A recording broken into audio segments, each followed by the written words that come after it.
एक गांव में एक गरीब मोची अपनी पत्नी के साथ रहता था। गांव में काम धंधा न होने के कारण वह शहर जाकर काम करने की सोचता है। कुछ दिनों बाद वह शहर चला जाता है।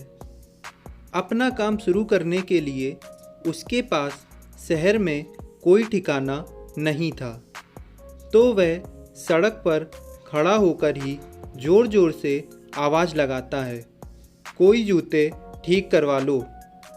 लेकिन उस दिन उसे कोई ग्राहक नहीं मिलता।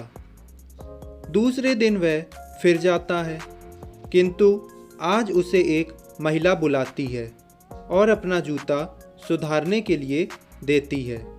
थोड़ी दूर जाकर एक और महिला उसे बुलाती है। ऐसे करके कुछ ही दिनों में उसका काम रफ्तार पकड़ने लगता है। एक महीने में उसने 4 सोने के सिक्के कमाए। उनमें से 2 सिक्कों का उसने एक गधा खरीदा। जब वह गधा खरीदकर वापस अपने गांव जा रहा था, तो जंगल में उसने देखा 4 डाकू धीरे धीरे उसकी ओर बढ़ रहे हैं। डाकुओं से बचने के लिए उसने एक तरकीब सोची। उसने डाकुओं को देखकर गधे की गर्दन पर एक सोने का सिक्का बांध दिया।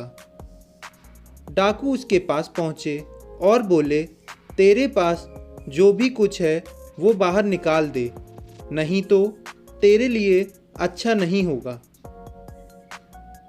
मोची घबराकर बोला, मैं तो एक साधारण मजदूर हूँ, भला मेरे पास तुम्हें क्या मिलेगा। इतने में ही गधे की गर्दन से एक सोने का सिक्का जमीन पर गिर जाता है। सिक्के को देखते ही डाकू और गुस्सा हो गए और बोले, ये हमें मूर्ख समझता है, इसके पास सोने के सिक्के हैं। मोची अपने दिमाग का फिर से इस्तेमाल करता है। वो बोला, अरे तुम लोग को नहीं पता, ये कोई साधारण गधा नहीं है, ये एक मायावी गधा है। इसे जितना खिलाओगे उतने सोने के सिक्के देता है। यह बात सुनते ही डाकुओं के चेहरे पर मुस्कान आ गई। उन्होंने सोचा, क्यों न इससे ये गधा खरीद लिया जाए, और उन्होंने मोची को 50 सोने के सिक्के देने को तैयार हो गए।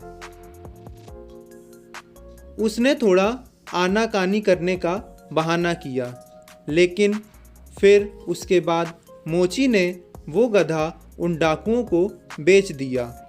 आखिर बेचता भी क्यों ना, 2 सोने के सिक्कों का गधा उसे 50 सोने के सिक्कों में बिक रहा था। डाकू गधा लेकर अपने घर चले गए। उस दिन गधे ने कोई सोने का सिक्का नहीं दिया, तो उन्होंने सोचा शायद अपने मालिक से बिछड़ने के चक्कर में उदास है। लेकिन जब 2-3 दिन भी उसने कोई सिक्का नहीं दिया, तो वे समझ गए यह कोई मायावी नहीं बल्कि एक साधारण गधा है। उस मोची ने हमें बेवकूफ़ बनाया है। उन्होंने उस मोची को सबक सिखाने का निर्णय लिया। जब वे उस मोची के घर पहुँचे, तो उन्होंने देखा कि उस मोची ने तो एक मुर्गी का फार्म खोल लिया था। वे लोग और आग बबूला हो गए। उन्होंने मोची को पकड़ा और एक बोरी में बांध दिया, और थोड़ी दूर चलने के बाद एक डाकू ने कहा, सरदार, इसे हम गंदे नाले में फेंकेंगे। यह बात सुनकर मोची बहुत डर गया। काफ़ी देर चलने के बाद सभी डाकू बहुत थक गए थे, तो उन्होंने उसे मोची को वहीं पर रख कर थोड़ा विश्राम करने का निर्णय लिया। वे दूर जाकर पेड़ के नीचे विश्राम करने के लिए बैठ गए। थोड़ी देर बाद मोची ने सूअरों की आवाज़ सुनी। आवाज़ सुनकर वह समझ गया कि सूअरों के साथ कोई ना कोई आदमी भी ज़रूर होगा। उसने बोरी के अंदर से ही आवाज़ लगाई। सुअरों का मालिक चारों तरफ देखकर बोला, कौन है भाई और कहाँ है? मोची बोला, मैं इस बोरी में कैद हूँ। वो आदमी बोला, तुम्हें बोरी में क्यों कैद कर रखा है? मोची ने फिर दिमाग लगाया। वो बोला, कुछ लोग मेरी शादी ज़बरदस्ती एक राजकुमारी से कराना चाहते हैं और वे लोग मुझे इस बोरी में बांधकर राजकुमारी के पास ही ले जा रहे हैं। वो आदमी बोला, अरे भाई, तुम तो बहुत बेवकूफ़ हो। तुम राजकुमारी से शादी करने के लिए इनकार कर रहे हो। मोची बोला, तो एक काम करो, तुम मेरी जगह इस बोरी में कैद हो जाओ और राजकुमारी से शादी कर लेना। वो आदमी बड़ा खुश हुआ और वो खुद को उस मोची की जगह बोरी में कैद कर लेता है। थोड़ी देर बाद डाकू आते हैं और बोरी उठाकर थोड़ी ही दूर जाकर एक नाले में फेंक देते हैं। जब डाकू वापस अपने घर जा रहे थे तो उन्होंने देखा वो मोची 4-5 सुअरों के साथ वहाँ से आ रहा है। उनको यकीन नहीं हुआ। वे बोले, ये कैसे हो गया? इसे तो हमने अभी एक नाले में फेंका था। डाकुओं ने उससे पूछा, तुम वापस कैसे आ गए?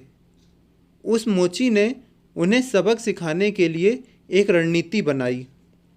उस मोची ने कहा, तुमने तो मुझे नाले में फेंक दिया, लेकिन वह कोई ऐसा वैसा नाला नहीं था। उसके अंदर एक बहुत सारा खजाना और बहुत प्यारे सूअर थे जिन्होंने मुझे बचाया और बहुत सारा खजाना भी दिया। डाकुओं को उसकी बात पर विश्वास होने लगा। तब उन्होंने भी उस नाले में जाने का निर्णय लिया। किंतु मोची ने कहा, ऐसे नहीं, तुम्हें भी नाले में उसी प्रकार फेंकना होगा जिस प्रकार तुमने मुझे फेंका था, यानी तुम्हें बोरी में बांधना होगा। वे सभी तैयार हो गए। मोची ने उन सबको बांध दिया और नाले में जाकर धक्का दे दिया। तो दोस्तों, हमें इससे ये सीख मिलती है कि बुद्धि के आगे बल कभी काम नहीं आता। मतलब ज्ञानी आदमी का सामना केवल ज्ञान द्वारा ही किया जा सकता है, बल के द्वारा नहीं। ठीक उसी प्रकार दोस्तों, अगर आपको भी अपनी गरीबी दूर करनी है और समस्याओं से मुक्ति पानी है तो आपको भी अपने दिमाग का इस्तेमाल करना चाहिए, ना कि बल का। ये बुद्धि ही आपको अमीर बना सकती है। धन्यवाद।